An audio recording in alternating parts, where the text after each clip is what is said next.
Happy Friday, and I hope you had an amazing week.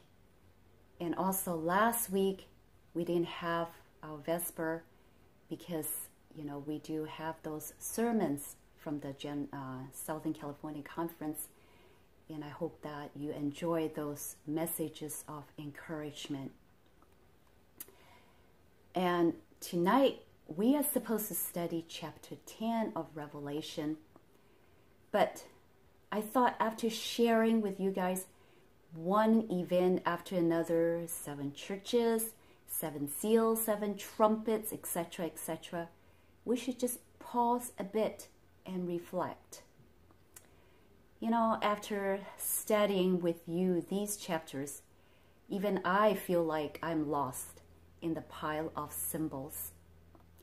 And I question how the book fits into the big picture of redemption.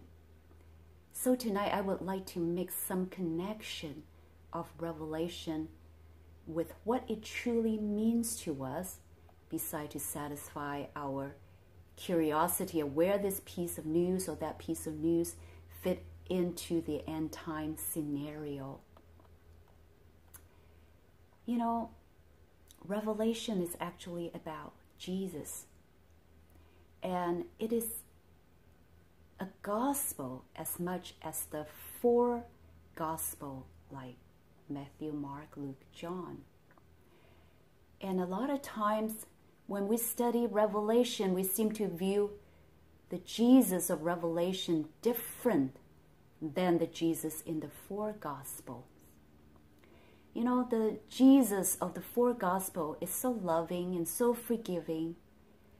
But the Jesus of Revelation executes punishments. But nevertheless, it is the same Jesus.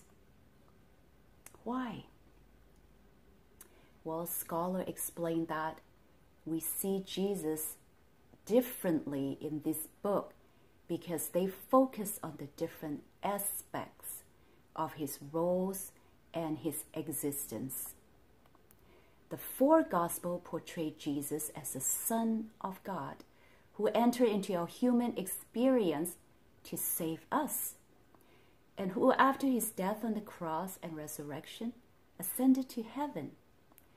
And Revelation picks up from there, focus on his kingship, being seated next to God the Father on the heavenly throne, and becomes the ruler of the entire universe. And we discover that in Revelation, he is just and merciful, just like the description that we found in both testaments. In Isaiah 61:8, it says, "For I, the Lord, love justice. I hate robbery and wrong. I will faithfully give them their recompense, and I will make an everlasting covenant with them." And then in Hebrews 4:16, about him being merciful, said, "Let us then with confidence draw near to the throne of grace, that we may receive mercy and find grace to help in time of need." Another connection I found between Revelation and the Gospels. Before Jesus returned to heaven, he made 2 promises about his future interaction with his people. First, that he will always be with them until the time of the end. And the second promise, that he will come again to take them to himself. So we found these answer of his promises in Revelation.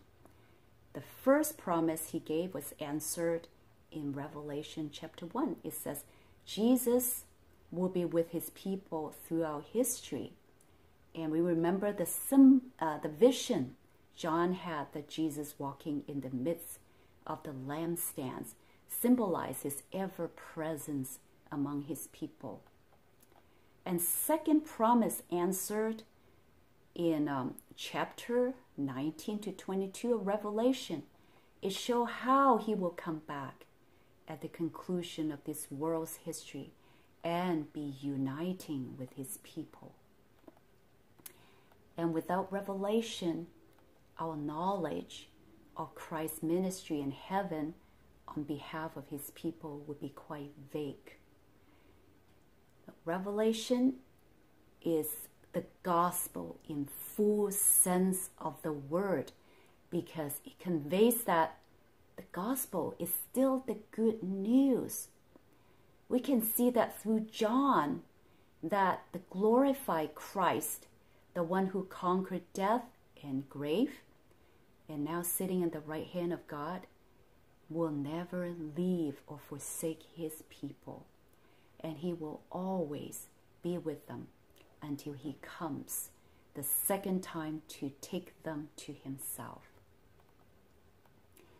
Well, let us talk a little bit about the content of the book of Revelation. The book of Revelation is to show God's people the things which must soon take place. And that is recorded in Revelation 1:1. And it is obvious that much of the book describes future events.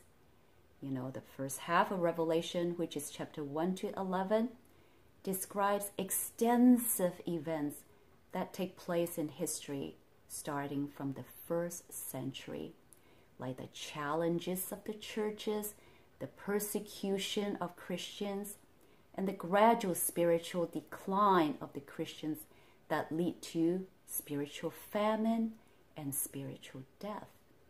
And in the midst of all this event, there were wars, earthquakes, pestilence, and to wake up both believers and non-believers for the purpose of salvation.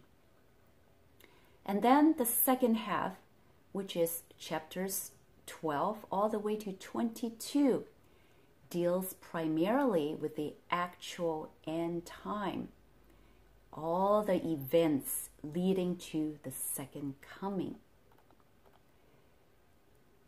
I like to stress that Revelation is not recorded to make the apocalypse a divine fortune-telling book, nor are these prophecies given just to satisfy our obsessive curiosity about the future.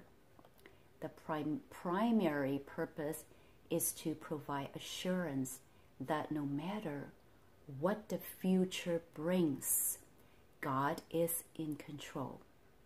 Whatever happens, it accomplishes his plans and his purposes for this world.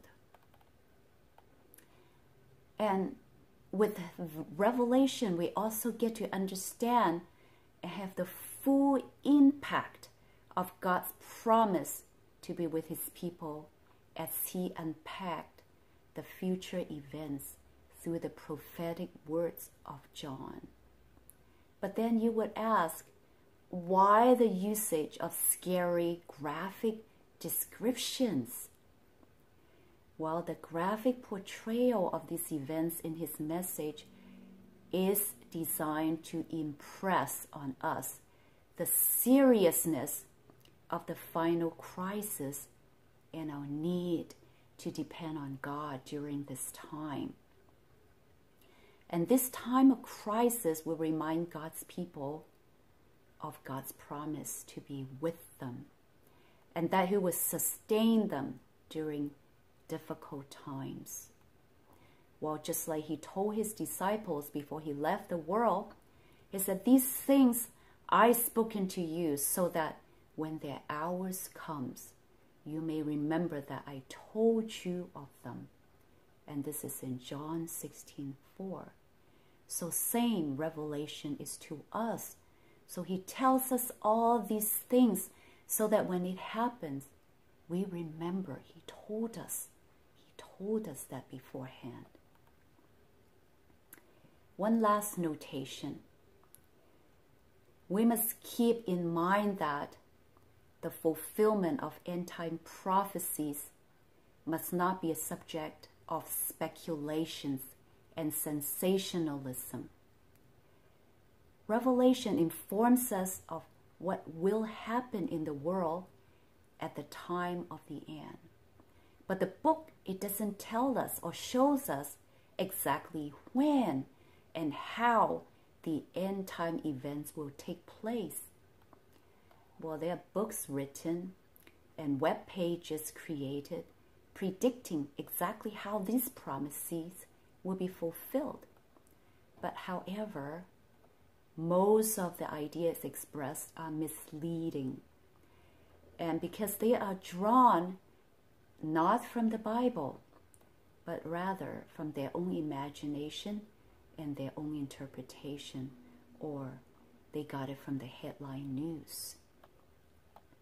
And the timing and manner of the unfolding of the final events are secrets of God and reserved only for Him.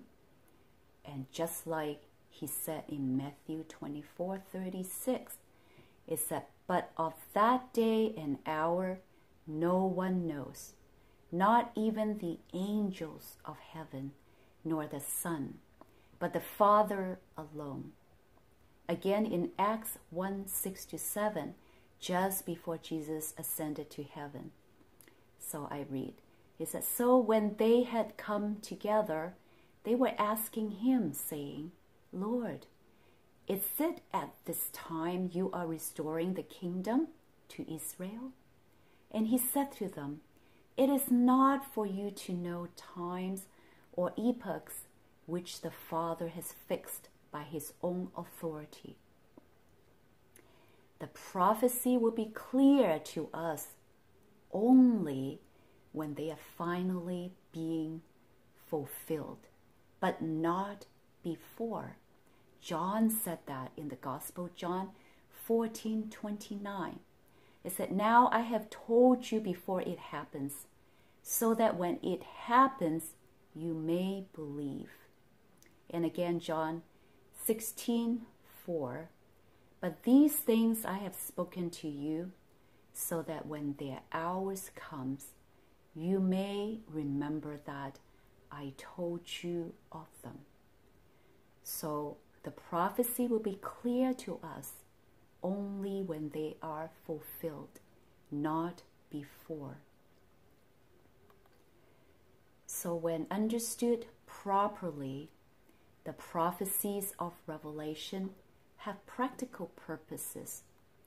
It teaches us how to live today and to prepare us for the future.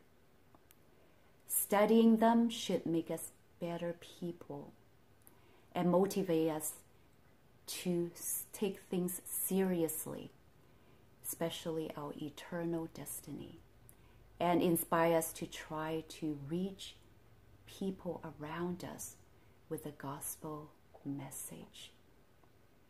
I hope this little insert will help us and remind us what the book of Revelation is all about. Happy Sabbath.